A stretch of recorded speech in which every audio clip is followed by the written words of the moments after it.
Hello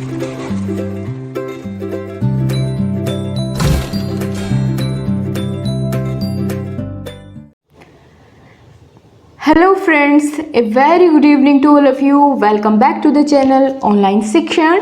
मैं हूं आपके साथ अंजलि बालियान और आप सभी प्रशिक्षु साथियों का आपके अपने यूट्यूब चैनल पर स्वागत करती हूं। दोस्तों, कैसे हैं आप सभी? आई होप आप सभी बहुत अच्छे होंगे और अपनी तैयारी में लगे हुए होंगे। सो गाइज, आज की क्लास में हम लोग क्या डिस्कस करेंगे, चलिए एक बार देख लेते हैं।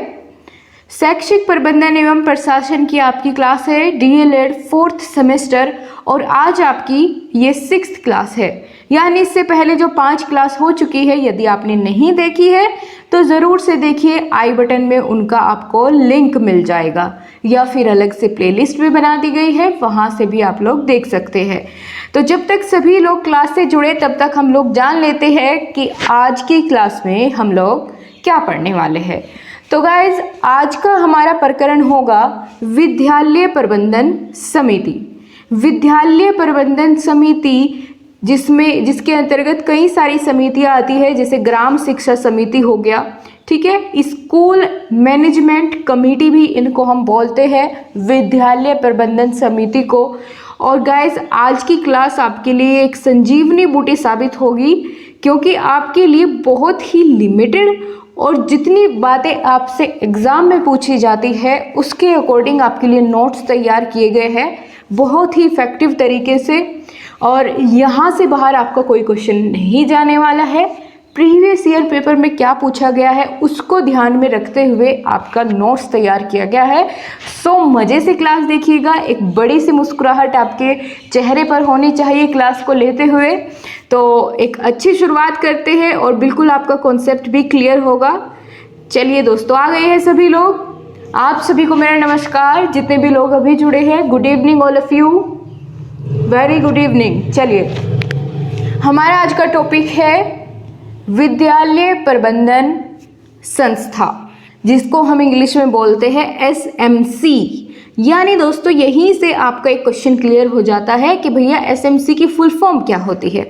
यदि आपसे पूछ लिया जाए एसएमसी की फुल फॉर्म बताइए, तो झट से बताइएगा स्कूल मैनेजमेंट कमेटी होती है एसएमसी की फुल फॉर्म।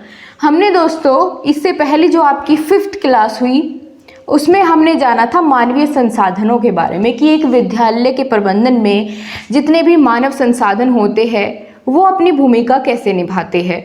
तो मानवीय संसाधन के अंतर्गत हमने किस किस के बारे में पढ़ा था? प्रधान अध्यापक के बारे में, शिक्षक के बारे में और विद्यार्थियों के बारे में, और हमने जाना था विद्यालय समितियों के बारे में, या फिर कह लीजिए ग्राम शिक्षा समिति के बारे में हमने जाना था। तो हमने इसी टॉपिक को, यानी आप लोग कह लीजिए ग्राम शिक्षा समिति या विद्यालय से संबंधित समितियां जो है बहुत महत्वपूर्ण है आपके एग्जाम पेपर में, तो इसी को थोड़ा और इलेबोरेट करते हुए यहाँ से जितने क्वेश्चन आए हैं और आ सकते हैं उनको कवर करेंगे। सो आई होप आपको क्लियर हो गया होगा कि आज की क्लास कितनी ज़्यादा इफेक्टिव आपकी होने वाली है। तो चलिए शुरू करते हैं बिना किसी देरी किए। सबसे पहले दोस्तों, मैं आपको बता दूं कि इस टॉपिक से क्वेश्चन कैसे आया हुआ है। आपसे बीटीसी 2016 में पूछा गया था मानवीय प्रबंधन क्यों आवश्यक है, इसमें किन किन बातों का ध्यान रखना चाहिए। मानवीय संसाधनों के बारे में हमने कल की क्लास में जाना था। यहाँ बात की गई है मानवीय प्रबंधन की, ह्यूमन मैनेजमेंट की। ह्यूमन मैनेजमेंट की क्या ज़रूरत है, क्यों आवश्यक है, और ह्यूमन मैनेजमेंट करते समय, मानवीय प्रबंधन करते समय किन किन बातों का ध्यान रखना चाहिए। तो ये आपका मानवीय संसाधन जो है वही टॉपिक जो थोड़ा बहुत बाकी था उसको आज हम कवर कर लेंगे। सो देख लिया आपने, पेपर में आया हुआ क्वेश्चन है, चाहे आप तो चेक भी कर सकते हैं। तो चलिए पहले जान लेते हैं मानवीय प्रबंधन की आवश्यकता क्यों पड़ी और किन किन बातों का ध्यान रखना चाहिए। इसके बाद अपने टॉपिक पर चलेंगे विद्यालय प्रबंधन समिति की तरफ, जो सबसे महत्वपूर्ण टॉपिक आज की क्लास का आप कह सकते हैं। तो दोस्तों, हम बात कर रहे हैं मानवीय प्रबंधन की आवश्यकता क्या है। मानवीय प्रबंधन भी धन के प्रबंधन का दूसरा पहलू है या नाम है, ऐसा आप बोल सकते हैं कि मानवीय प्रबंधन करने पर क्या होता है, धन का भी प्रबंधन होता है। इसका कहने का अर्थ यहाँ पर सीधा सीधा यही है। कैसे, देखिए चलिए जाने। यदि मानवीय शक्ति योग्यता का व्यक्ति उचित प्रकार से प्रबंधन कर लेता है तो उसका धन व्यय कम हो जाता है। इन्होंने यहाँ पर बोला कि अगर मानव में जितनी योग्यता है, उसकी शक्ति है, यदि व्यक्ति उनका उचित प्रकार से प्रयोग कर ले तो उसमें क्या होता है, उसका जितना भी अधिक व्यय था वो कम हो जाता है। जो बिना वजह चीज़ें उसका व्यय था वो कम हो जाता है। और दूसरे शब्दों में हम ऐसा भी कह सकते हैं कि धन का बाहर न जाना भी धन का आना होता है। कि यदि हम खर्च नहीं कर रहे हैं, अपना सेव करके रख रहे हैं, अपनी आप कह सकते हैं कि बचा करके रख रहे हैं, बचत कर रहे हैं, तो वो भी एक तरह से क्या होता है कि इनकम होना। यदि हम बाहर नहीं जाने दे रहे हैं तो वह भी एक तरफ से धन का आना ही माना जाता है। लेकिन अगर उसके अपोजिट हम देखें कि बहुत सारा धन हम कमा रहे हैं और उससे भी ज़्यादा खर्च कर रहे हैं, तो ऐसे में एक इम्बैलेंस क्रिएट हो जाता है। तो यहाँ पर समझाने की बात यही थी कि अगर मानवीय प्रबंधन बहुत अच्छे ढंग से किया जाए तो उससे क्या होगा, उससे धन का व्यय कम हो जाएगा। बिल्कुल सही बात है। इसीलिए मानव प्रबंधन की आवश्यकता पड़ती है ताकि मानवीय शक्ति का और उसकी योग्यता का उचित प्रकार से हम प्रयोग कर सके प्रबंधन करने पर। इसीलिए मानवीय प्रबंधन की आवश्यकता पड़ती है। अब पूछा गया था आपसे 2 नंबर में क्वेश्चन आया हुआ था गाइस, ठीक है, शॉर्ट क्वेश्चन था। तो बात कर लेते हैं किन किन बातों का ध्यान रखना चाहिए मानवीय प्रबंधन करते समय। सबसे पहला और महत्वपूर्ण बिंदु है अपना उत्तरदायित्व स्वीकार करना। जब हम मानवीय संसाधनों का प्रबंधन करते हैं तो उसमें सभी मानवीय संसाधन जितने भी हमारे होते हैं उन सभी को अपना उत्तरदायित्व स्वीकार करना चाहिए। जिसको जो अथॉरिटी दी गई है, जिसको जो काम मिला है, उसका अच्छे से अपने मन से वो स्वीकार करे तो एक अच्छे तरीके से हम लोग प्रबंधन कर सकते हैं। यदि अपना कार्य, अपना उत्तरदायित्व मानवीय संसाधन स्वीकार कर लेते हैं।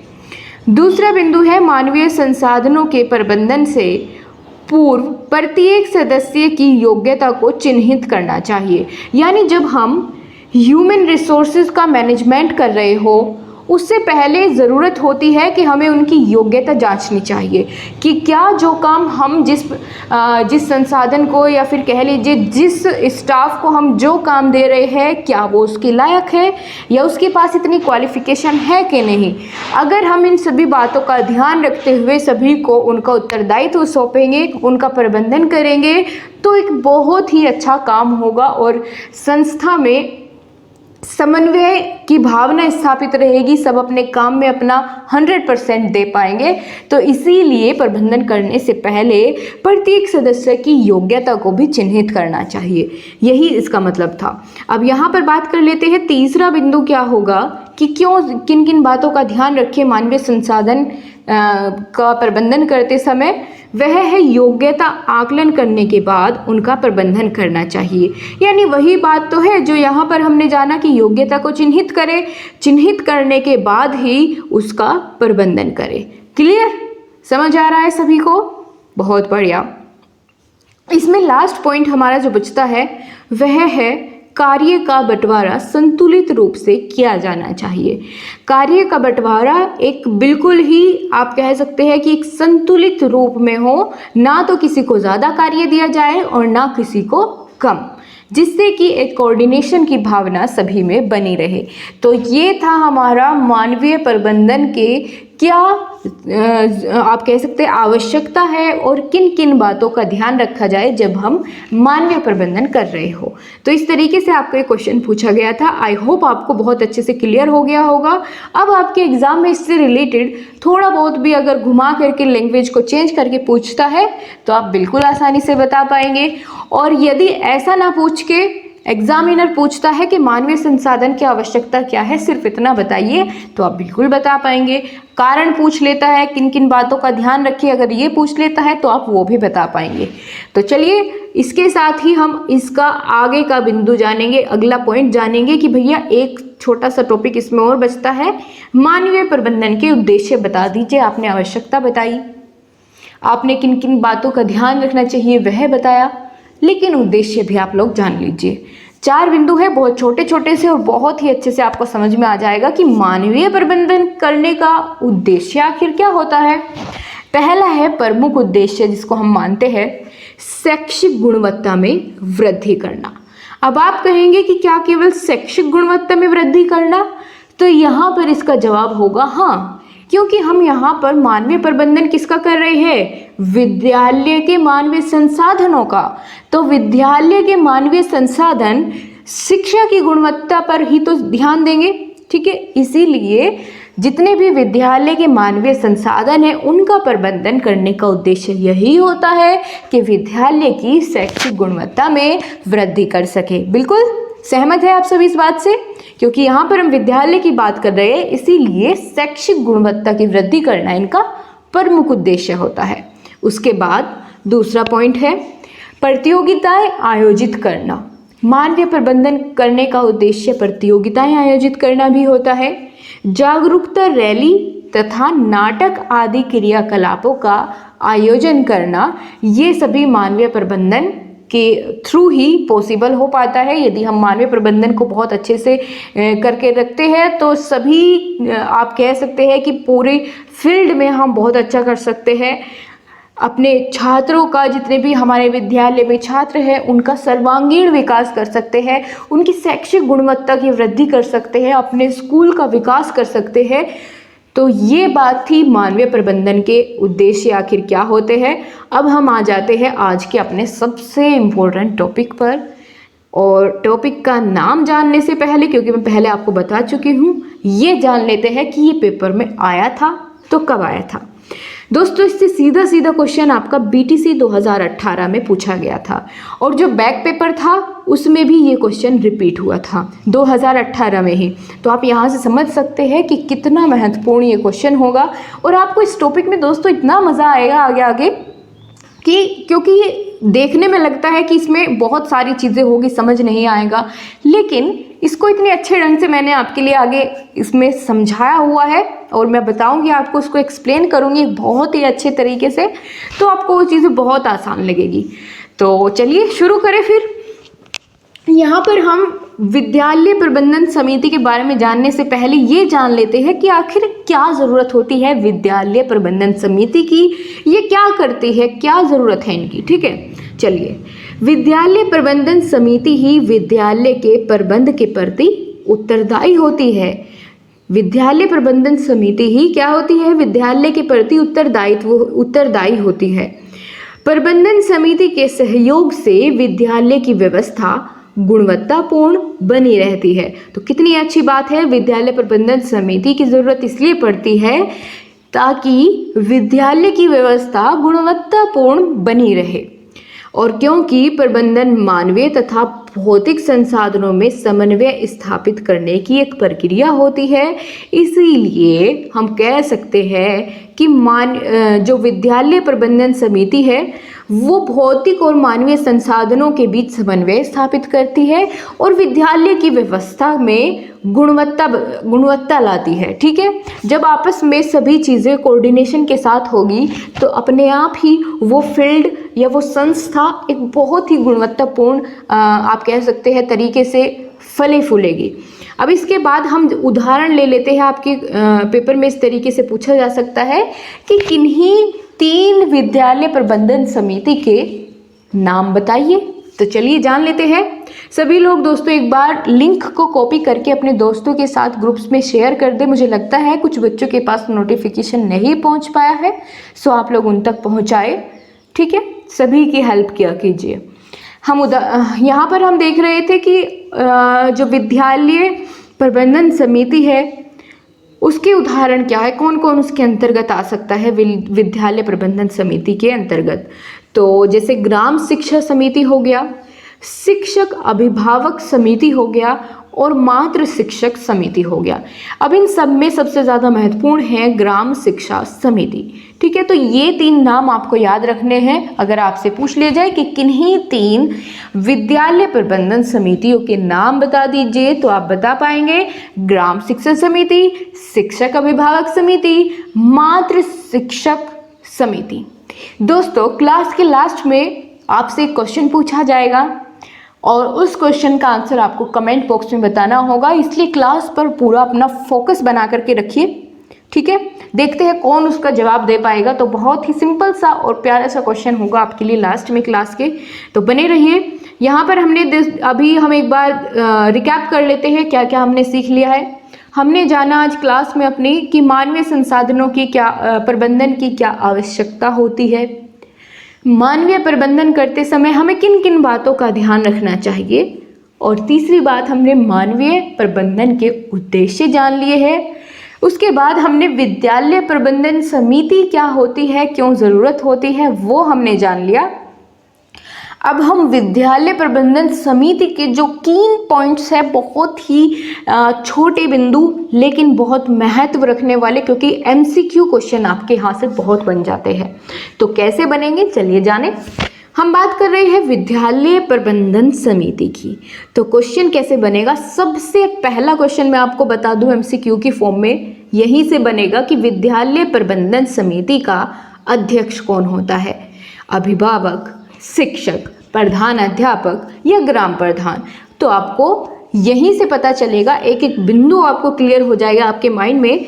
तो विद्यालय प्रबंधन समिति के यदि हम अध्यक्ष की बात करें तो अभिभावक सदस्य, कोई भी अभिभावक सदस्य विद्यालय प्रबंधन समिति का अध्यक्ष होता है। समझ आई बात? बहुत अच्छा क्वेश्चन यहाँ से आपका ये बना, क्योंकि एमसीक्यू में यहीं से क्वेश्चन आपके पूछ लिए जाते हैं। विद्यालय प्रबंधन समिति का अध्यक्ष कोई भी अभिभावक सदस्य होता है। क्लियर? अब इसके बाद विद्यालय प्रबंधन समिति में कुल सदस्य कितने होते हैं आपसे पूछ लिया जाए तो कुल सदस्य दोस्तों 15 होते हैं, और उन 15 को भी विभाजित किया गया है, जिनमें 11 सदस्य तो अभिभावक होते हैं और 4 सदस्य नामित होते हैं।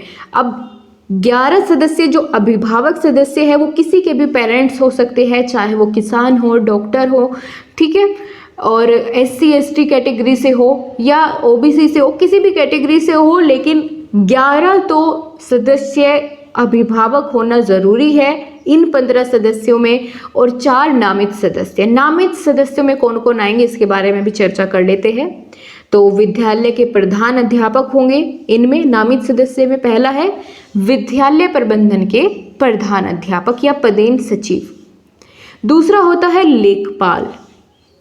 तीसरा सदस्य इसमें होगा मिडवाहफ, जिनको हम ANM बोलते हैं, ANM दीदी, तो वो होते हैं। चौथा नंबर पे है प्रधान द्वारा नामित कोई भी एक सदस्य। तो ये इस तरीके से कुल मिला के हो जाते हैं 15 सदस्य, ठीक है, जिनमें 11 तो है अभिभावक सदस्य और 4 हो जाते हैं नामित। नामित में कौन कौन आए? विद्यालय के प्रधान अध्यापक, लेखपाल, मिडवाहफ और प्रधान द्वारा नामित सदस्य। इस प्रकार से कुल हमने कितने सदस्य पढ़ लिए? 15 सदस्य होते हैं किसमें? विद्यालय प्रबंधन समिति के अंतर्गत कुल 15 सदस्य होते हैं, जिनमें 11 है अभिभावक सदस्य और 4 होते हैं नामित सदस्य। दोस्तों मैं आपको बताना चाहूँगी कि जिन भी प्रशिक्षुओं के मन में ये सवाल है कि क्या पता थर्ड सेमेस्टर के एग्ज़ाम हो जाए, क्योंकि अभी तक कुछ भी क्लियर नहीं, मैं आपको साफ साफ बता देती हूँ कि अभी तक कुछ भी क्लियर नहीं है कि थर्ड सेमेस्टर के एग्ज़ाम नहीं होंगे। बस एक उम्मीद जताई जा रही है, एक आशा की जाती है, क्योंकि अभी तक कोरोना की स्थिति तो सही नहीं है और ऐसे में सभी एग्ज़ाम्स पोस्टपोन्ड हो रहे हैं, और जितने भी आप कह सकते हैं एग्ज़ाम्स थे जिन भी यूनिवर्सिटीज़ के, ज़्यादातर सब ने प्रमोट कर दिया है। तो ऐसे में एक उम्मीद है, क्योंकि आपका सेमेस्टर काफ़ी लेट होता जा रहा है, कि प्रमोट होगा। लेकिन अगर बाय चांस आप कह सकते हैं कि ना भी हो, फिर क्या हो अगर ना हुआ प्रमोट, तो ऐसे में मैं आपको कहना चाहूँगी कि 1 महीना लगभग पहले आपको बहुत आराम से पता चल जाएगा कि आपके एग्ज़ाम है, और 1 महीने के अंतर्गत जो आपकी मैराथन क्लास है वो आपको प्रोवाइड की जाएगी थर्ड सेमेस्टर की, अगर ऐसा बाय चांस होता है। अगर नहीं होता है तो बहुत अच्छी बात है, आप लोग फोर्थ सेमेस्टर की तैयारी शुरू कर चुके हैं, ठीक है, ये आपकी हेल्प करेगी। और अगर बाय चांस हो जाते हैं तो आपको मैराथन क्लास दी जाएगी, तुरंत पता चलते ही और आपकी 1 महीने के अंदर बहुत अच्छी प्रिपरेशन करा दी जाएगी। तो इसीलिए बिना टेंशन के आप लोग तैयारी पर फोकस रखिए और पढ़ना शुरू करिए, ठीक है। अपने सभी दोस्तों को भी बताइए जो इस वेट में बैठे हैं कि कुछ पता चले कि 3rd के एग्ज़ाम होंगे या 4th के, क्योंकि जो इस वेट में बैठे हैं कि शायद कुछ पता चले तब हम तैयारी शुरू करें, तो वो आपसे बहुत पीछे रह जाएंगे, ठीक है। कम से कम आपने तैयारी तो शुरू की, तो वो तो पहले ही पीछे है जो ये सोच रहे हैं कि करें या ना करें। आप लोग करनी शुरू कर चुके हैं, तो आप लोग उस भीड़ से आगे निकल रहे हैं। तो अपने चाहने वालों को इस बात से अवगत कराएं, ठीक है, ताकि फ्यूचर में उनको इस तरीके से बैक का सामना ना करना पड़े और चीज़ें बार बार इतनी अच्छी तरीके से आपको नहीं मिलेगी जैसे कि अभी मिल रही है। तो इसीलिए इस चीज़ का फ़ायदा उठाइए आप सभी लोग। और हाँ गाइस, PDF के लिए आपको टेलीग्राम ग्रुप ज्वाइन करना होगा। ऑनलाइन शिक्षण टेलीग्राम ग्रुप का लिंक आपको नीचे कमेंट बॉक्स में मिल जाएगा, वहाँ से आप लोग ज्वाइन कर सकते हैं। PDF आपको वहीं पर प्रोवाइड की जाएगी और पहली क्लासेस की PDF मैं आपको दे चुकी हूँ। अब दोस्तों एक बहुत ही अच्छा सा क्वेश्चन यहाँ से एक और बनता है, महिलाओं के लिए विद्यालय प्रबंधन समिति में कितनी प्रतिशत सीट, या आप कह सकते हैं कितने प्रतिशत उसमें महिलाएं होती हैं। तो कुल 50% हिस्सेदारी महिलाओं की होती है, 50% सदस्य महिलाएं होती हैं, ठीक है। तो यहाँ पर 50% महिलाओं का होना ज़रूरी है। क्लियर हो गया आपको।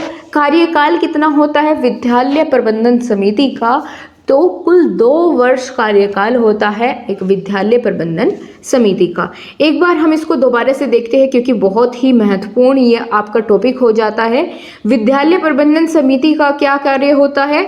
विद्यालय की व्यवस्था करना और उसको गुणवत्तापूर्ण बनाना। बिल्कुल, विद्यालय प्रबंधन समिति विद्यालय के प्रबंध के प्रति उत्तरदायित्व होती है और मानवीय और भौतिक संसाधनों के बीच समन्वय स्थापित करने का काम करती है विद्यालय प्रबंधन समिति। 3 नाम मैंने आपको बताए, ग्राम शिक्षा समिति, शिक्षक अभिभावक समिति, मातृ शिक्षक समिति। और विद्यालय प्रबंधन समिति के जो महत्वपूर्ण बिंदु है वो है अध्यक्ष कौन होता है। आप साथ साथ बताते हुए चलिए, अध्यक्ष कौन होता है विद्यालय प्रबंधन समिति का? तो अभिभावक सदस्य। कुल सदस्य 15 होते हैं, जिनमें 11 अभिभावक होते हैं और 4 होते हैं नामित सदस्य। नामित सदस्य में पहला होगा विद्यालय का प्रधान अध्यापक, दूसरा है लेखपाल, तीसरा है मिडवाहफ और चौथा होता है प्रधान द्वारा नामित सदस्य। कुल 50% इसमें महिलाएं होती है और कार्यकाल कितना होता है? 2 वर्ष का कार्यकाल होता है विद्यालय प्रबंधन समिति का। अब दोस्तों यहाँ पर विद्यालय प्रबंधन समिति के कार्य बताए गए हैं, ठीक है। हमने जान लिया विद्यालय प्रबंधन समिति के बारे में। अब इसके कार्य को और देखेंगे, यही आपका पूरा टॉपिक ये कवर हो जाएगा। विद्यालय प्रबंधन समिति का प्रमुख कार्य है RTE 2009 के अधिकार और कानूनों को लोगों को बताना। जो RTE 2009 अधिनियम आया था उसमें जितने भी अधिकार और कानून हैं पब्लिक के लिए, उनको लोगों को बताना, सूचित करना, उनके आप कह सकते हैं ये जानकारी उन तक पहुंचाना कि RTE 2009 में आखिर क्या है। 6 से 14 वर्ष के बच्चों के लिए निःशुल्क शिक्षा। तो आप अपने बच्चों को विद्यालय में इनका दाखिला करवाइए, इनकी कोई फीस नहीं लगेगी, आप लोग लेकर के चलिए इनको, इनका नामांकन करवाइए। और आपके बच्चों के लिए शिक्षा कितनी महत्वपूर्ण है, तो इस तरह से बहुत सारी जानकारी लोगों तक पहुंचाने का कार्य कौन करती है? विद्यालय प्रबंधन समिति करती है। तो RTE 2009 के तहत जितने भी अधिकार और कानून पब्लिक के लिए दिए गए हैं, बनाए गए हैं, उन सभी के बारे में जानकारी देना, सूचना देना लोगों को। क्लियर हो गया। दूसरा कार्य है 6 से 14 आयु वर्ग के बच्चों के नामांकन एवं उपस्थिति सुनिश्चित कराना। वही बात है कि जब हम अवगत कराएंगे इस बात से कि 6 से 14 वर्ष के बच्चे के लिए निःशुल्क शिक्षा है, तो परिवार के लोग जिनकी आप कह सकते हैं आर्थिक स्थिति सही नहीं है, वह भी अपने बच्चों का नामांकन कराएंगे और उसके बाद उनकी उपस्थिति को सुनिश्चित करने का काम कौन करेगी? यहाँ पर विद्यालय प्रबंधन समिति करेगी। तीसरा बिंदु है विकलांग बच्चों का नामांकन कराना। जितने भी विकलांग बच्चे होते हैं, स्कूल नहीं जा पाते, उनका भी दाखिला करवाना, क्योंकि समावेशी शिक्षा में आप लोगों ने पिछले सेमेस्टर में जाना था। समावेशी शिक्षा के अंतर्गत सभी को समान शिक्षा का अधिकार है और सभी को एक साथ बैठ करके पढ़ने का वहाँ पर फुल सपोर्ट किया गया है।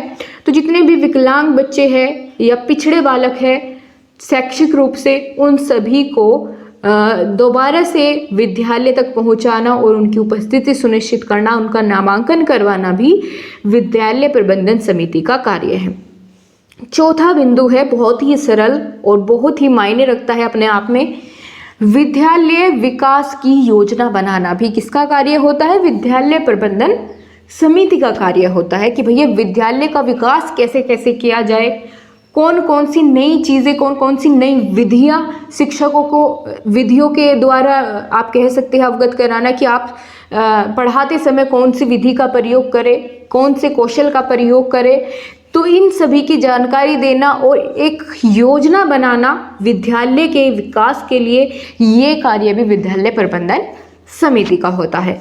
ड्रॉप आउट बच्चों को शिक्षा की मुख्य धारा से जोड़ना, यानी जो शिक्षा की मुख्य धारा से बच्चे अलग हो गए हैं, ड्रॉप आउट है, किसी ना किसी कारण से विद्यालय को छोड़ चुके हैं, उनको फिर से स्कूल तक लेकर के आने का कार्य भी विद्यालय प्रबंधन समिति का होता है। अगर दोस्तों आपसे यहाँ से क्वेश्चन पूछ लिया जाए तो आप लोग लिख पाएंगे ये पॉइंट्स?